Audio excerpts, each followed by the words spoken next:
Oui, bonsoir à vous. Donc, c'est mercredi 28 janvier 2016. Euh, je suis sur la semaine. J'étais sur la semaine Humanité, collectivité dans la joie. Donc, en fait, ce qui s'est passé, c'est que j'ai eu un moment de flottement. Suite aux vacances de fin d'année. Et puis les changements aussi climatiques et peut-être la reprise des activités avec des questionnements en fait par rapport à ce que je fais et aux relations que je peux avoir autour de moi.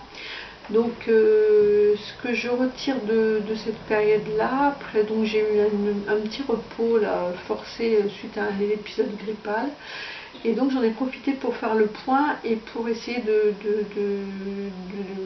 dégager mes priorités, qu'est-ce qui est le plus important pour moi.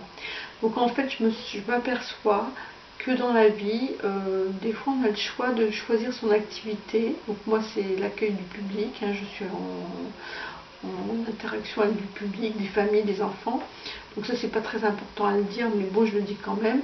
Et en fait ce que je m'aperçois c'est qu'au fil du temps, au fil des semaines et des jours, parfois on oublie un petit peu ses objectifs et pourquoi on fait ce travail, pourquoi on a choisi ces activités-là spécifiquement. Parce qu'on est confronté par plein de tiraillements en soi et avec les autres aussi, parce que les autres ne sont pas aussi exclus des tiraillements. Parce que des fois on se met en tête avec l'ego qui marche à 100%. On pense qu'on n'est pas assez reconnu et pas assez rémunéré selon la valeur qu'on veut avoir. Donc on a des visions de soi-même et de ce qu'on voudrait avoir qui est en décalage complet avec la réalité. Donc bien souvent, nous sommes traversés par des envies, par des pensées, et du coup nous sommes en difficulté pour accepter cette réalité que nous avons au quotidien. Donc moi j'en retire quand même beaucoup de réflexion et de décision par rapport à moi-même en tout cas. Voilà, en tout cas ce qui est important et ce que j'ai vu sur le défi des 100 jours, là, sur les semaines qui passent, en fait là je suis sur le cahier, donc je l'ai avec moi, le cahier bien sûr, je l'utilise tous les jours, ça c'est très important aussi.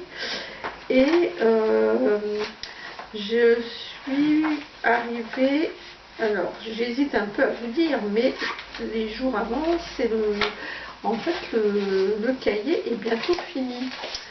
Donc là je vais aborder les signes de votre potentiel divin.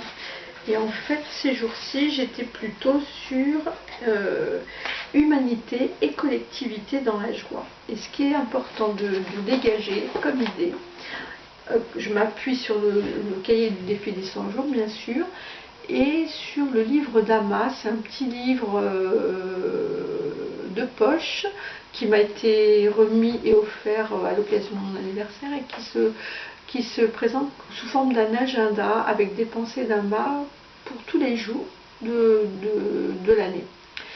Et en fait, ce qui se dégage de tout ça, c'est qu'il faut garder la joie au cœur. En fait, il faut essayer le maximum de faire du mieux qu'on peut pour accueillir les gens, pour être en relation avec l'autre, et garder surtout cette bonne humeur, cette vivacité qu'on a en nous, parce que sinon, si ça, on le met de côté ou on oublie, et qu'on se penche sur tout ce qui ne va pas, tout ce qu'on n'obtient pas dans le quotidien, et bien la magie s'en va. Et on fait le travail un peu en étant bougon. Donc c'est très important ça, et c'est très important aussi de garder sa confiance, sa stabilité, même si les événements nous paraissent difficiles ou contrariants parfois dans la relation à l'autre. Voilà, donc je ne sais pas trop si c'est clair tout ce que je raconte, mais j'essaie d'être pas trop sérieuse quand je parle, mais c'est pas évident parce que se filmer, je me suis aperçue aussi, se filmer et se regarder, et ben c'est pas si évident que ça de se filmer, de se voir, s'entendre, parce que déjà en fait il faut garder vraiment la tête froide et sereine et réaliste sur ce qu'on est, ce qu'on présente comme image à l'autre. Parce que les petits défauts, tout le monde en a, et il ne faut pas trop se focaliser là-dessus. Déjà, c'est un gros travail pour moi de faire ces petites vidéos là et de m'observer, de m'écouter. C'est des surprises, des agréables surprises quand même, mais bon, c'est vrai que l'image physique, déjà, bon, des fois je me dis, comme tout le monde, j'ai un peu des défauts physiques, bon, c'est pas grave si vous focalisez pas trop dessus, mais si vous remarquez les défauts, je pense que comme tout le monde, j'ai un peu, voilà, des petites choses, ça fait partie des subtilités de la personne. Hein. Donc voilà, c'est une grande étape en tout cas de faire des vidéos pour moi. Et en tout cas, je vous souhaite beaucoup de bonheur dans ce défi, beaucoup de joie, surtout c'est la joie, c'est important de garder cette joie au cœur. Voilà, je vous fais des gros bisous et je vous dis à bientôt.